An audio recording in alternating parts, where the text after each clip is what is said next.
세상 권세를 쥔 자들은 자신의 보좌를 지키기 위해 수단과 방법을 가리지 않으며 자신의 죄를 감추고 욕망을 채우기 위해 불의와 폭력을 일삼는 것을 부끄러워하지 않습니다. 그런 하나님의 백성들은 세상의 화려한 권력과 폭력 앞에서도 오직 하늘의 공의와 진리를 선포하며 주님이 가신 십자가의 그 길을 따르는 자들이라고 말하고 있습니다. 하나님 나라는 내 삶의 왕권을 내려놓지 않은 채 지적인 호기심이나 유행으로 예수님을 이용하려는 자들에게는 은폐되며 오직 말씀 앞에 자아를 깨뜨리고 죄와 타협하지 않는 순전한 심령 이에만 거룩하게 임한다는 것을 우리는 기억해야 됩니다. 오늘 예수님의 헤롯 왕이 예수님의 소문을 듣고 두려워하는 모습을 통해 죄인의 영적 무지함을 드러내시고 세례 요한의 참수 죽음을 통해 장차 메시아가 걸어가실 대속의 죽음을 미리 내다보게 하십니다. 내 안에 웅크리고 있는 불의와 악한 습관들을 과감히 드러내고 주님을 아는 만큼 내 삶을 온전히 헌신하며 참된 제자의 길을 또 자녀의 길을 성도의 길을 걸어가는 결단의 시간이 되기를 바랍니다. 첫째는 영적 무지를 청산해야 됩니다. 내 왕권을 내려놓지 않은 채 지적 호기심과 유행으로 주님을 알려는 위선을 버려야 합니다. 분봉왕 헤롯이 예수의 소문을 듣고 그 신하들에게 이르되 이는 세례 요한이라 그가 죽은 자 가운데 살아났으니 그러므로 이런 능력이 그 속에서 역사하는도다 하며 죄책감과 두려움에 사로잡혔습니다. 여기서 헤롯은 분명히 죄책감과 두려움이라는 이것을 가지고 있었습니다. 하지만 그가 하지 못한 일이 무엇입니까? 예수님 앞에 나아가서 내가 이러이러한 죄를 저질렀습니다. 내 죄를 용서해 주십시오라고 구하지 못했다는 것입니다. 사랑성도 여러분, 우리 인생은 하나님과 분리되어진 인생 자체가 바로 죄책감이고 바로 두려움입니다. 바로 하나님과 분리된 인생은 언제나 이런 두려움 안에서 있을 수밖에 없습니다.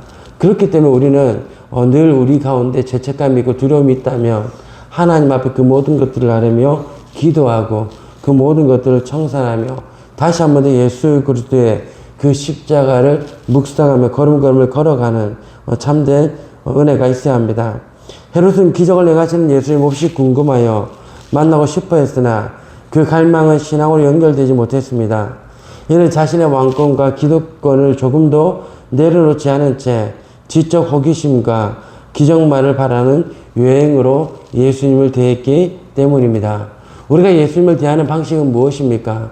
내가 기도하고 무엇인가를 얻기 위해서 내가 예수님께 이런 모습들을 보여주고 내가 무엇인가를 얻기 위한 그런 수단으로 예수님을 바라보는 것이 아니라 오직 예수님은 나의 구주가 되시고 나의 구원자가 되신다는 것을 우리가 분명히 인지하며 주님 앞에 걸음걸음을 걸어나가는 참되고 온전한 헌신을 가질 수 있는 인생의 삶이 되기를 진심으로 바랍니다. 두 번째는 선지자적 소명을 수행해야 된다는 것을 보여주고 있습니다. 세상의 폭력과 정 앞에서도 적당히 불의와 타협하지 않고 진리를 선포하는 삶을 말하고 있습니다. 세례 요한은 헤롯이 그의 동생 빌립의 아내 헤로디아를 취한 죄를 향해 요한이 헤롯에게 말해 당신이 그 여자를 차지한 것이 옳지 않다 하며 목숨을 걸고 하나님의 율법과 공의를 담대하게 선포했습니다.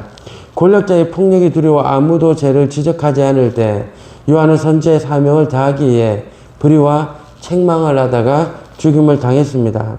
이 소명은 오늘 사는 우리에게도 동일하게 주어질 영적 책임입니다.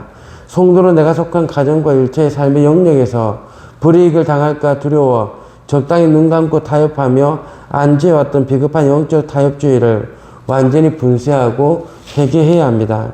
어떤 상황에서도 하나님의 공의와 진리의 편에 서서 불의를 거부하는 의로운 정체성을 확립해 나가야 됩니다.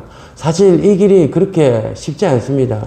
쉽지 않은 그 길들 속에 다른 이들에게 내가 죄를 책망할 수 있는 어떤 것을 죄를 책망하라고 말하는 것이 아니라 내가 먼저 하나님의 말씀 가운데 서서 인생의 삶을 살아가는 모습을 우리의 일터와 우리의 가정 안에 보여줘야 된다라고 말하고 있습니다.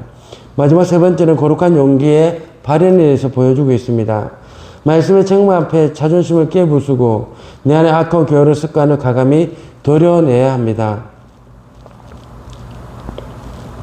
헤롯은 요한을 죽이려 하되 무리가 그를 손죄 여김으로 그들을 두려워하더니 결국 자신의 음탕한 쾌락과 어리석은 맹세에 스스로 매여 의인을 죽이는 최악의 악행과 파멸의 길을 자초하고 말았습니다.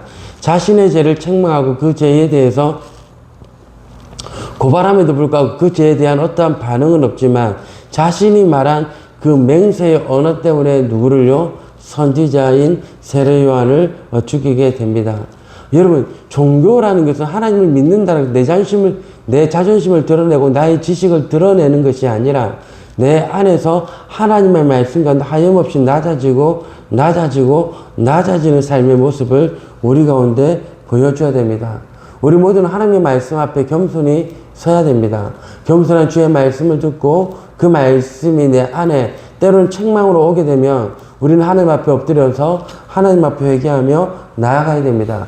그래서 여러분과 저의 인생이 하나님의 말씀을 통하여 완전히 변화되어지는 그 모습을 따라 우리가 정말 이 악한 이 세상 속에 그럼에도 불구하고 예수를 믿는 신앙인들이 참 바른 길을 걸어간다는 것을 이 세상 속에 또 우리의 일터와 우리의 가정에 보여줄 수 있는 그런 여러분과 제가 되기를 진심으로 소망하며 바랍니다.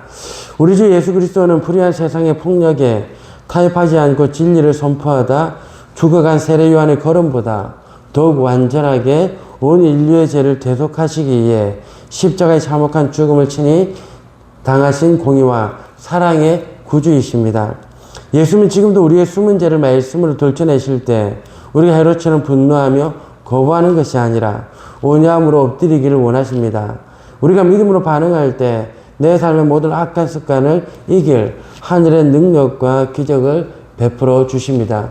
끊임없이 나의 있는 모습 그대로 가지고 정말 주님 앞에 나아갈 때 우리를 회복시켜 나가시며 우리 가운데 다시 한 번 더 주께서 부어주신 은혜를 통해서 여러분과 제 인생 속에 정말로 하나님을 기뻐하고 하나님을 즐거워하는 인생이 무엇인지를 하나님 우리에게 깨닫게 해 주실 것입니다.